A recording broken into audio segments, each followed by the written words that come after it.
tal? ¿Cómo están? Un gusto saludarlos, muy bienvenidos como siempre. Mire, la verdad es que nosotros hablamos cotidianamente de los temas políticos, los reflexionamos, los analizamos, los debatimos, pero en el fondo difícilmente llegamos a aterrizar los temas y hablar de un positivo y un negativo, de lo que dice la oposición y lo que dice el oficialismo. Hablamos acá, por ejemplo, de temas de corrupción.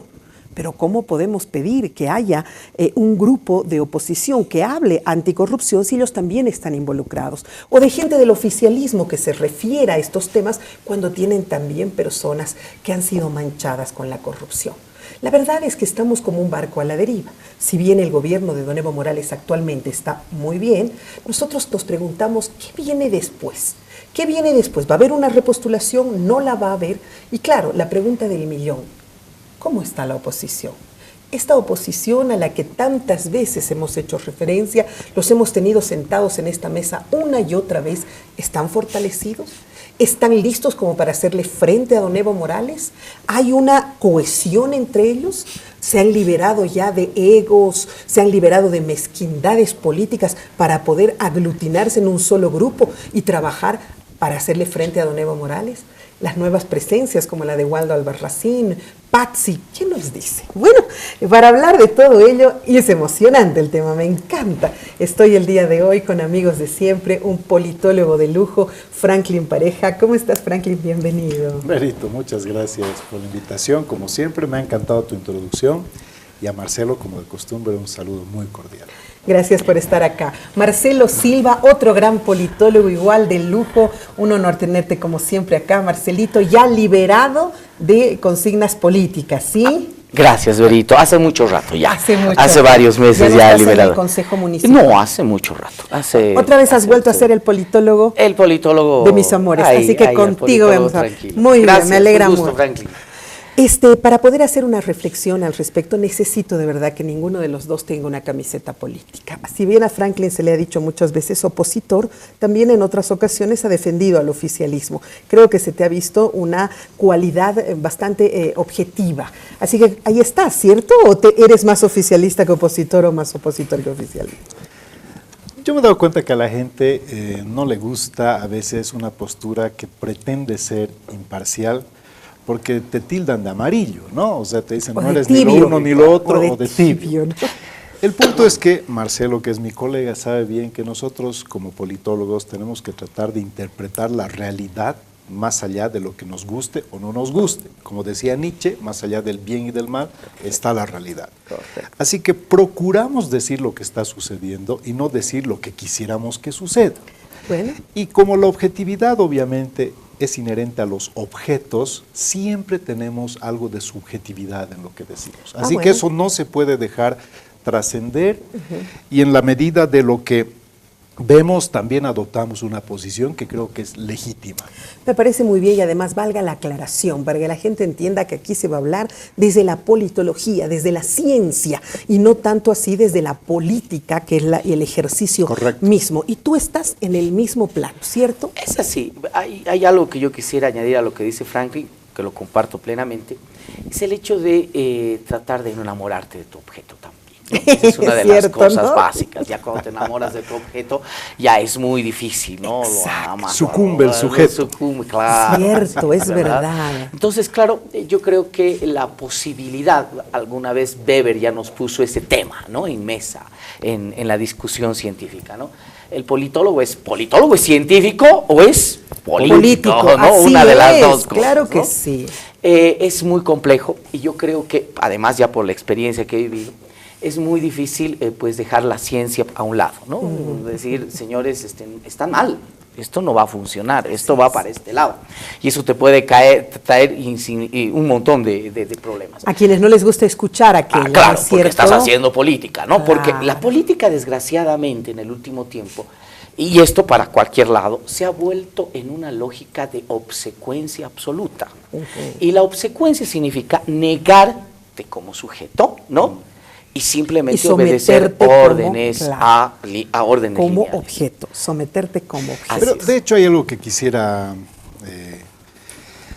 agregar en esa misma línea, siguiendo este hilo conductor.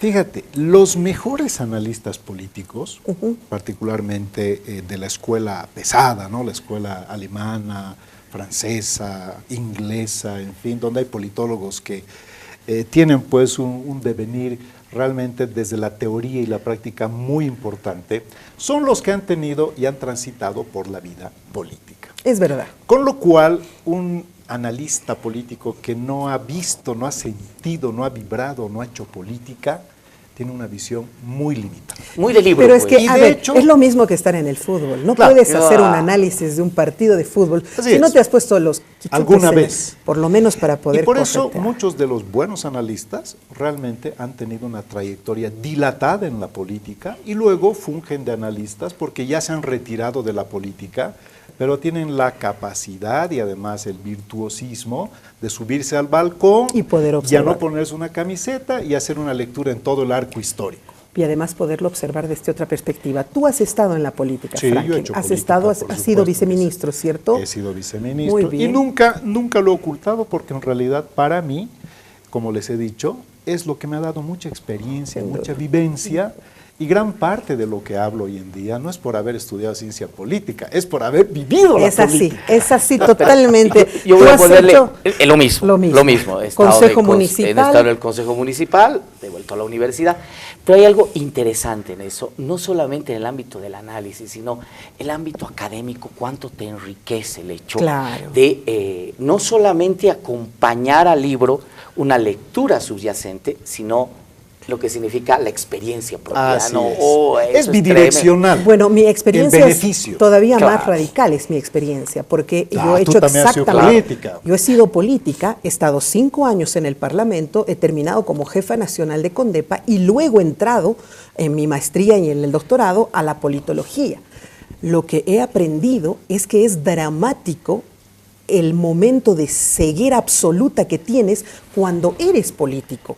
Porque cuando estás fuera de la política tienes una percepción muy clara, muy lógica de cómo está funcionando, pero cuando estás dentro de la política, otra cosa. estás obnubilado, Claro. no ves, no entiendes, crees que todo está fantástico, crees que todo está bien, por Dios. Aparte que, ojo, hay como que una estigmatización negativa si has hecho política en tu vida, ¿no? Te dicen, esta ha sido político. Claro. Como si eso te descalificara en la vida, te cuando en quedas- realidad te es enriquece. un valor agregado. Es un valor experimental. Para Te hablar de enriquece. política. Pero yo me quedo con este último concepto que les digo de lo terrible que es cegarse cuando estás dentro de la política. Sí. Porque veo que así está funcionando en este momento y tengo ahí un fantástico panel un poco con quienes podrían ser los posibles candidatos de repente que le hagan frente a don Evo Morales. Pero desgraciadamente está ciega, la gente está ciega. Están ciegos los que están dentro del gobierno, como están ciegos los que están en los otros gobiernos y no ven la necesidad de generar aglutinamientos. ¿Qué pasa según tú? Un diagnóstico, Franklin, cortito de esta oposición. El otro día yo te decía, teníamos un grupo de puros opositores, ¿te acuerdas? Y se peleaban, se salían del grupo de WhatsApp y yo decía, esto es la oposición. Se pelean entre ellos, se salen, se dejan de hablar. ¿Cómo es para ti la oposición de este momento? Es que es natural que se peleen porque la oposición no es un sujeto, la oposición es un espacio. Y en ese espacio convergen muchos sujetos que son opositores porque el común denominador es que se oponen al régimen establecido. ¿Qué es lo que quieren los opositores? Quieren usufructuar el poder. ¿Qué es lo que quieren los que usufructúan el poder? No quieren soltar el poder. Entonces se convierte en una tensión dinámica que es la dialéctica que hace que los que están de opositor quieren tomar el poder y los que están en poder no quieren soltar. Pero ese espacio opositor es divergente, porque no es lo mismo un opositor, qué sé yo, que está afincado en la extrema derecha, como un opositor que es más progre o un opositor que está en la extrema izquierda. Los tres son opositores y eso no significa que hay que verlo desde un punto de vista muy simplista de decir, únanse, porque esa es la fórmula mágica que los va a permitir ganar con eficacia este momento. Sin embargo, estás haciendo referencia a una fórmula política muy mezquina, ¿no es cierto? Yo me opongo por el solo hecho de oponerme, porque yo también quiero detentar ese poder, así que me voy a oponer al poder que está en este momento. No tanto mezquina, Yo vería sino una... que es incompatible. Tú puede ser un opositor proactivo pero no y un opositor que sí, da, pero que en ese caso entramos pues en la posición ideológica, o sea, no porque tú eres adversario del actual régimen, Exacto, te vas a aliar con moros y cristianos. En ese caso hay una alianza meramente pragmática y no programática. Y el punto es que este país no está pidiendo juntuchas, está pidiendo una alternativa programática. Correcto. Yo ayer veía con sorpresa un nuevo partido político de bandera blanca que se ha realizado. ¿Sabes de quién hablo? De Franklin Gutiérrez, de los cocaleros, de los yungas. Y él decía, ya estoy listo con mi nuevo partido. Yo decía, por Dios, ¿quién le ha dicho a estas personas que un partido político se hace con una bandera y no, qué poco valor le damos ahora a la propuesta programática, lo que dice Franklin, a la propuesta política para un país, ¿no es cierto? Tu diagnóstico de la... Es que yo creo que no hay tampoco mucho que proponerle cuando no hay un momento de crisis, ¿verdad? Ese es un elemento fundamental. ¿No hay crisis ahorita? Crisis económica no hay. ¿Pero acaso solo las crisis son económicas? No, pero a ver, hay una crisis de valores inmensa. Yo creo que hay un elemento fundamental y ahí tengo dos elementos que creo que pueden ser ricos para la discusión. El primero es de que, hablando de sujetos, volviendo a la antigua discusión de sujetos, no hablamos de oposición, hablamos de oposiciones, ¿verdad? Sí. Espacio opositor. Ahí los vemos. Pero ahí están de oposiciones. Oposiciones variopintas, distintas, de anclaje regional, generacional. Y con diferentes pesos específicos. Correcto. Por supuesto. Unas son regionales, densas, otras nacionales, son íntimas. Algunas son partido empresa, algunas tienen espacios territoriales, ¿no? Es decir, tienes una cuestión muy heterogénea, ¿no? Entonces, en cuestión de sujetos, podemos hablar de oposiciones. Yo creo que decir la oposición política en Bolivia, claro, en ese espacio, lo que tú dices es correcto. Es un espacio que se llama oposición y que lo están ocupando varias oposiciones o varias tendencias. Primer elemento. Segundo elemento, yo creo que el tema básico, y aquí alguna vez ya habíamos en una otra entrevista con Franklin dialogado sobre este tema, yo creo que quieras o no, la oposición política no tiene otra, o las oposiciones políticas no tienen otro camino que unirse. Lo han hecho en el último tiempo ante la figura de Evo Morales.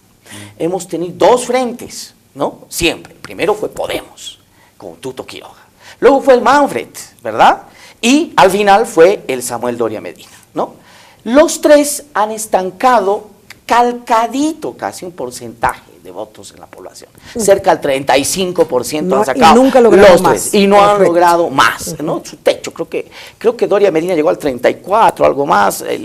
Al que peor le fue al Manfred con 29 o 30%, una cosa así, ¿no? Pero tienes esos resultados y esos anclajes. O sea, la necesidad hace que estas oposiciones en algún momento tengan que dialogar, sentarse y decir, a ver, un ratito, voy a ir solito, me ha costado tanto lo que tú decías, lograr mi personería jurídica y la voy a perder si voy solo, ¿no? Yo digo, vamos a empezar a poner nombres, ¿no? Solo por decirte, ¿no? Claro, ¿no? Es decir, tanto que no me voy a diferenciar, no voy a ir con ellos, demás. Pero a ver, que vayan solos como están en este momento en el sondeo de opiniones y pueden correr el riesgo de perder la personería jurídica, ¿no? Eso te hace indudablemente que la posibilidad de la construcción de una propuesta programática sea casi imposible. Casi imposible, porque tienes los conservadores, tienes los generacionales, tienes de los mismos que se te avergüenzan. Pero entonces que tendrían que juntarse solamente en función a estar detrás del poder. Aquí hay un elemento que es básico en politología. A ver. Tú tienes que ver cómo está tu rival fundamentalmente. Y tienes un rival, ¿no? Tienes un esquema hegemónico de poder que se está desportillando. Sí. Se está desportillando. Sí, no hay duda. Que tienes un presidente que no sobrepasa en todas las encuestas más del 30% de intención de voto, con Mar incluido. Ya, ¿no? pero las encuestas aquí en la urbe, ¿no? No sabemos en el campo. La de página 7 es un poquitito más amplia, digamos, okay. la que se ha hecho la televisión. La urbe es el 70%. Sí, hay una tendencia de captarte, ¿no? Pero no se calcula de esa manera el momento de hacer lo que tú tienes que... Por la ingeniería electoral. Correcto, claro, por eso. Pero, ¿sabes? Tú lo que tienes que ver es encontrar, y la oposición tiene que saber muy nítidamente, encontrar cuál es ese momento de clivaje, ese momento de ruptura, ¿no? En el cual ha empezado a desgajarse este tema de hegemonía política. A mi criterio, en este momento, no es tanto ofrecerle al país, es importante, una propuesta económica, una propuesta política, etc. Yo creo que en este momento, quien va a redituar es quien lleve la bandera del 21 de febrero. Porque ese es el momento de quiebre. Tal cual. Ese es el momento de quiebre en el cual esta estructura hegemónica empieza a desmoronarse, ¿no? Muy interesante, buen análisis, buen análisis. ¿Qué opinas tú? ¿Hay un momento, hay un clivaje? ¿Ha habido un quiebre del antes y después de este gobierno y de un fortalecimiento de la oposición? Sí, a ver, primero que la hegemonía se la tiene que entender como desde la perspectiva gramsciana que tanto le gusta a este gobierno, ¿no? Es la coincidencia de tu programa con los intereses de la población. Así que la hegemonía, por definición, no es mala, ¿no? Es buena. Bueno, es dominar con consentimiento. Claro, es dominar con consentimiento. Eso es. Pero para hacer uso de la hegemonía tienes que tener tres cosas: la educación, los medios de comunicación y la religión. O sea, tienes que controlar tres cosas, ¿no? O sea, dominas a la gente a través de ¿qué? De la educación, los medios de comunicación o la religión. Este gobierno, cuando pierde hegemonía, ya no hace coincidir sus intereses. Por lo tanto, se vuelve dominador y deja de ser hegemónico. Por eso, cuando empiezas a perder poder, empiezas a perder hegemonía, ¿qué te vuelves? Te vuelves, pues, totalitario, drástico, ¿no? Además, autoritario te vuelves, ¿no? Claro. Y en la medida en que sube el autoritarismo, baja la hegemonía. Cuando estás perdiendo poder, ya todo es en base a la amenaza, en base a la diatriba, en base al mensaje sentenciador. Y compara la línea discursiva del primer periodo de este gobierno con este periodo. En el primer periodo era todos somos hermanos, ahora ya es absolutamente antagónico. Háblame de la oposición. Pero bueno, es que quiero llegar a ese punto. Entiendo. ¿Por qué? Porque ese es el contexto en el que juega la oposición. Correcto. Entonces, la oposición lo que ha visto ahora es una caída abrupta, no gradual. El MAS se ha derrumbado en el último año. ¡Pum! Pero ningún opositor ha logrado capitalizar ese capital político que se ha erosionado y que ha perdido Evo Morales. Más que el MAS, Evo Morales. O sea, la oposición no va a crecer. Entonces, como la oposición no ha crecido, ahora ves dos cosas, y ahora vamos a hablar de números. El MAS antes tenía 40% de piso, ahora tiene menos de 30%, o sea, realmente es catastrófico lo que ha sucedido. Si me preguntabas hace un año, yo te decía el MAS está casi intacto, ahora ya no. ¿Qué significa eso? Que ahora se le puede vencer. Y ahora no es necesario que se unan todas las oposiciones, porque aritméticamente dos fuerzas ya le pueden vencer a Evo Morales. Y con la segunda vuelta que ahora se Pero aplica, el punto ¿no? ha nacido dentro del espacio opositor, del outsider que hablan, ¿no? Porque lo han puesto a Carlos Mesa, porque resulta que lo que ningún opositor gana, Carlos Mesa ha capitalizado. Sin tener partido. Eso significa que la población está diciendo: lo que tú has perdido, Evo, no se lo vamos a transferir tampoco a estos señores. Estamos buscando otra alternativa. Otra alternativa. Y la alternativa, Marcelo, es importante, porque esa visión tan pragmática de decir que la fórmula es únanse, o si no están perdidos, tampoco ha funcionado. No ha funcionado ni siquiera en Venezuela. No, en absoluto. La MUD ha terminado implosionando más que viabilizando un plan político. Entonces, ¿qué sucede para terminar? Sí. Que es un espacio que no lo está sabiendo capitalizar en este momento la oposición. Tengo que hacer una pausa, pero me quiero ir con ese concepto que me parece fantástico. Es increíble, ¿no? Pensar que la oposición va a crecer, no porque es una oposición brillante, fantástica, creativa, propositiva, sino va a crecer porque se está desmoronando lo otro. O sea, qué triste oposición y en qué manos vamos a ir a quedar. Enseguida regresamos, vamos ahora a personalizar un poco Samuel Doria Medina, Waldo Albarracín, Félix Pazzi, vamos a personalizar la próxima media hora.